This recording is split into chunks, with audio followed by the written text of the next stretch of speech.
Alright guys, what is up? I know it's been, about 6 months now since I last posted anything. If you guys keep up with my Instagram at all, you'll know that I do still have 2018 back there. The last you guys heard, I was taking back to Ford for being a lemon. So right here, I'm going to give you a little update on how that situation went down, why I still have the car, and what's to come. Alright guys, so I think it's best to start out with why I still have the car. So I went with Ford for the buyback program and attempted to get them to purchase the vehicle back. In doing so, it was about a 4.5 month long process that really did nothing. I sat for weeks at a time waiting on their representative to get back with me. I provided all the information that I possibly could, and then at the end of the day it comes down and they wanted to charge me, I think it was $14,000 for the mileage on the vehicle, after I've owned it for a year, at this point in time, a year exactly, and I had only driven it for maybe 110 days out of that year. So obviously I wasn't going to lose my ass on the car. So I looked at doing lemon law, and I spoke with a couple of different lawyers, and lemon law wasn't really an option either, because the amount of money that you'd have to pay the attorney, because they wouldn't collect from Ford, and if they did collect from Ford, then it was collected out of the amount that you got paid out. So if I got paid out the same amount that Ford was going to buy the car back for originally, and then I still ended up paying the attorney out of those fees, you don't really come out on top either way. So at this point in time, the car's not getting lemon lawed, it's not getting bought back by Ford, it's mine. Caveat to that being, I'm now the head of a class action lawsuit for 2 different states right now that Ford is being sued by, for the issues with the transmission and all the problems associated with it for all of us that have bought the car. So if you want a little bit of information on that lawsuit, and if you're having issues yourself and you want to become part of it, I'll drop some information in the description down below, and you can click and read up and understand exactly what's going on, what kind of information is needed, and how you can get yourself involved in it if you have the same issues that I've had, you know, over the time with the car. So I figured if I'm coming back, the best thing to do would be to do a review on the vehicle for the time that I've had the car. So as all of you know, it's at Ford for, I think the total time right now is 220 days. I've owned the car a little bit over a year now, so it means I've got about 100 days worth of driving it. I do, however, have 28,000 miles on it. So as most of you know, I daily drive the car. I go to events everywhere. The car gets used. So this is basically going to be a review of the car after 28,000 miles and all of the issues I've had. All right, so we'll start off by addressing one of the biggest issues that people have had with this car, the engine tick.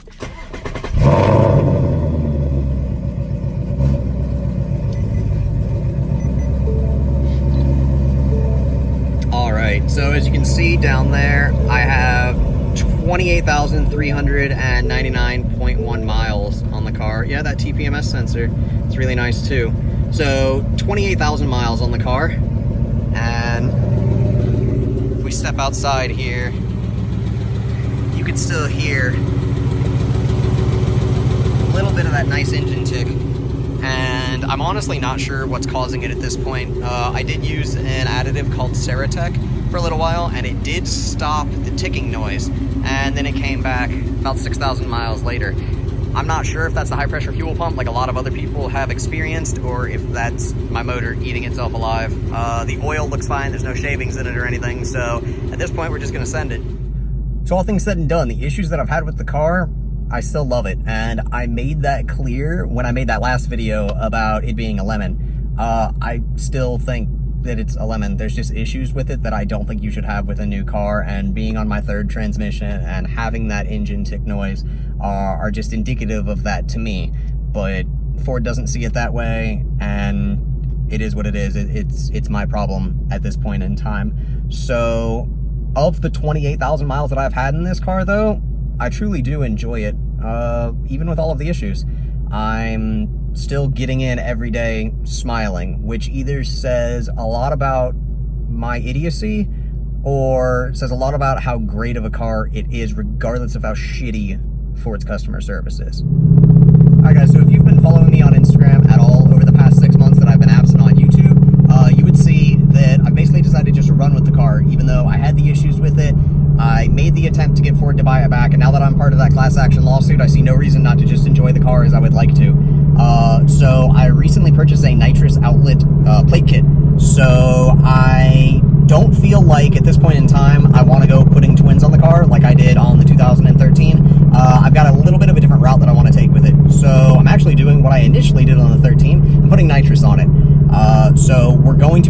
150. I kind of want to bring it up to a 200 shot if I can progressively, and we're going to see how the car handles it, because I haven't really seen anyone do anything with a stick shift 2018 yet. Most of the cars that are out on the track, most of the cars that are fast and that people are actually, you know, enjoying are auto cars. So I want to be one of the guys that does it with a stick, and if shit breaks on the way, it breaks on the way. So seeing as the car has finally returned to me and I've decided to do other things with it, I have content again, or at least I will. So right now I'm waiting on a couple of the final pieces to come in for the car. I've got a progressive controller that I'm waiting on, and then I'm still making the decision whether or not I want to use a booster pump or if I want to do a full fuel system. Right now a booster pump will be sufficient for the 150 shot that I want to run, but whether or not I actually want to use it, or I want to do a standalone fuel system for the nitrous, or like I said, just do a full fuel system, still yet to be decided. But that will give me the avenue for a new series here of installing, testing, tuning, and seeing just how quick we can get this car to go. Alright guys, so I know that this video has jumped around a lot. I started out saying that I was going to do a review of 28,000 miles, and then I started talking about nitrous, and then I talked about why I still have the car, and it's pretty much everywhere, and that's because I didn't know how to directly come back into YouTube here. I didn't just want to throw out a new video without giving everybody an update on what's been happening first.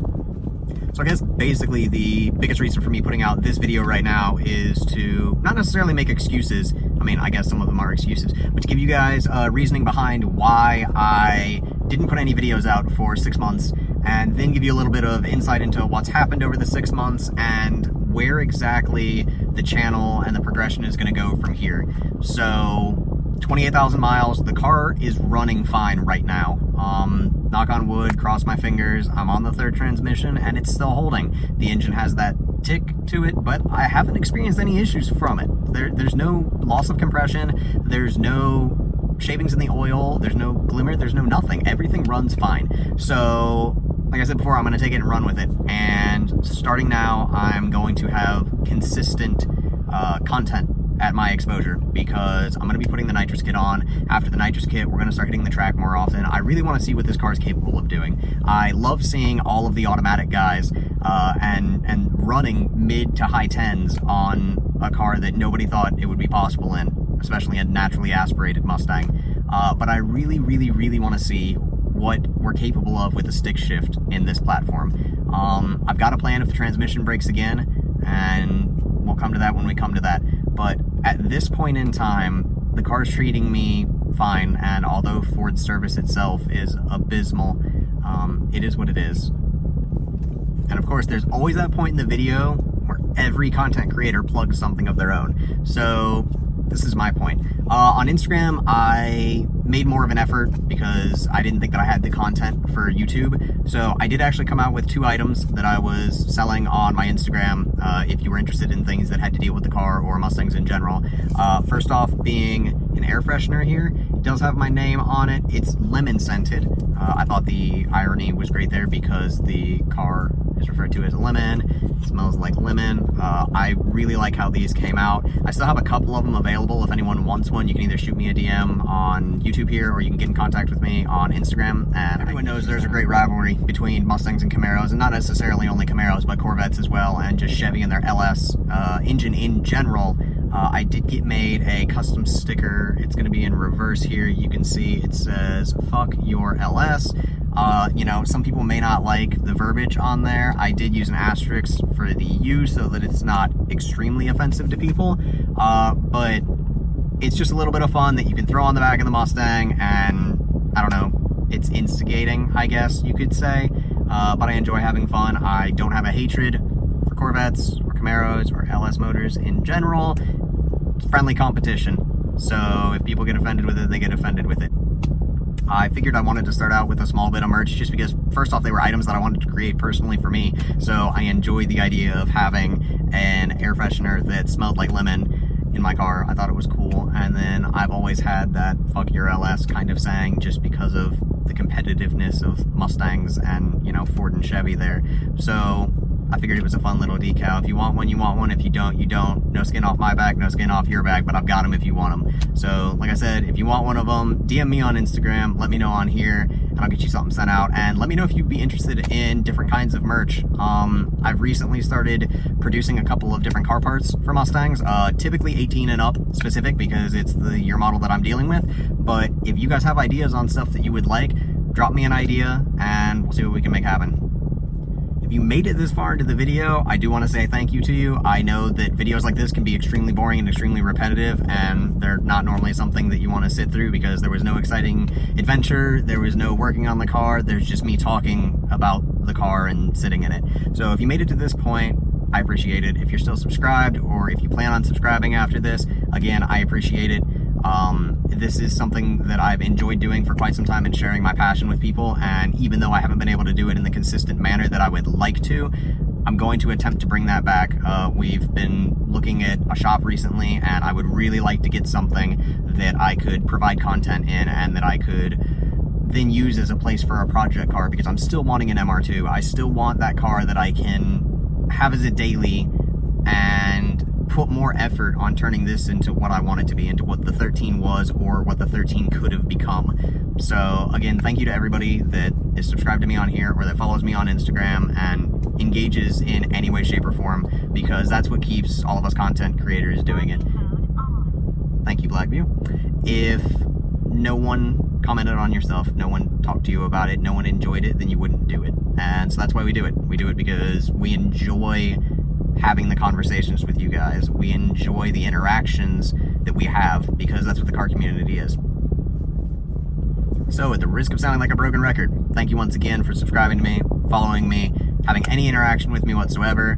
If you want to follow along on the journey, I am way more active on Instagram than I am on YouTube. I'll be completely honest with that now. I respond to stories consistently, I post consistently, and that's just because it's easier to come up with content for Instagram than it is for YouTube, but hopefully that's all about to change.